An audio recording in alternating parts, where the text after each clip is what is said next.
Welcome to this third Sonic Pi screencast, and in this one we're going to look at how to create our own drum loop. But we have to have some understanding of how a set of drums actually works. So this is a set of drums in front of us.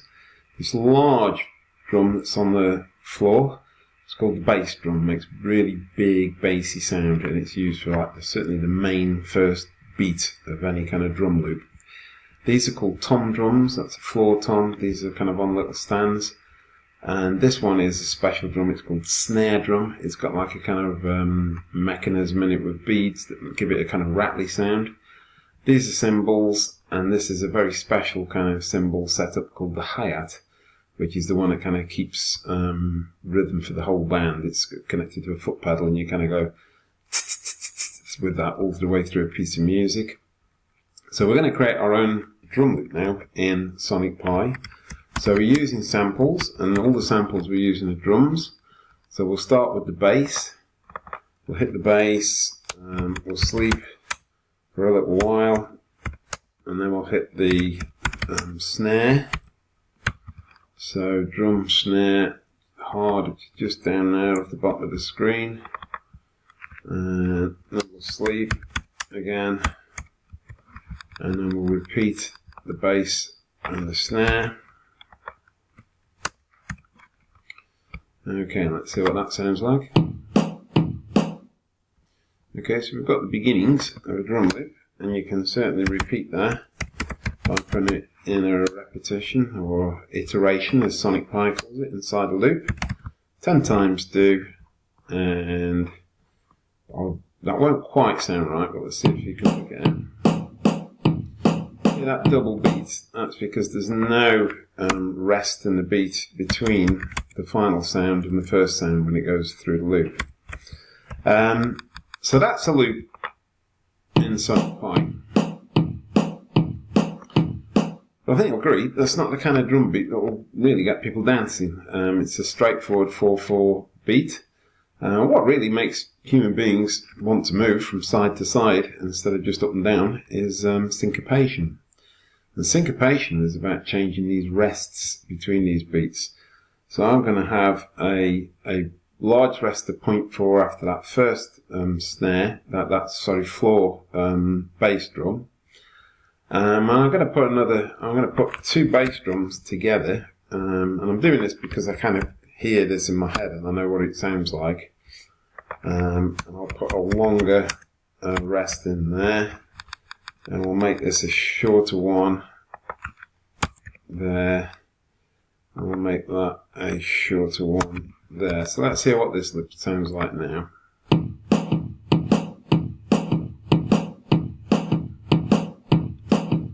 Okay, sounding good. If we want to change the sound, if we want to make the snare sound more percussive, then we can put an attack on it. So say 0.01, and an attack of 0.01, and we can put in fact, just let's see what that sounds like.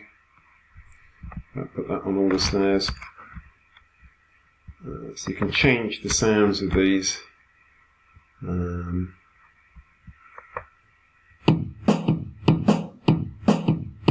that sounded a bit better. And then let's say at the same time as that, you want the hi-hat, which I'm going to do a separate loop. I'm going to do say 20 times. Do, and there we're going to sample a cymbal, and we'll do an open drum cymbal open, but we'll definitely put an attack just to give it that percussive sound of 0.01, and we'll give it no length to ring out, so the sustain we'll put in a 0, and we'll even put the release as quite low as well. So let's have a look at that, let's see what that sounds like.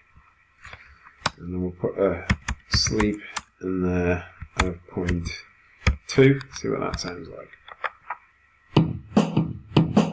Now notice, that's what many of us would have done It's not actually playing my second loop, it's stuck in the black hole that is the first loop, as Sam Aaron calls them. So I've got to go in there, and I've actually got to instruct the code. If I just shrink my code, you can see this first loop's playing, but we're not actually getting to the second loop. So this is where the in-thread command comes in. Okay, so in-thread do, and you're basically saying all of that first block now that's between that do there and that n there is going to be played at the same time as the second one. So let's see what effect that's had.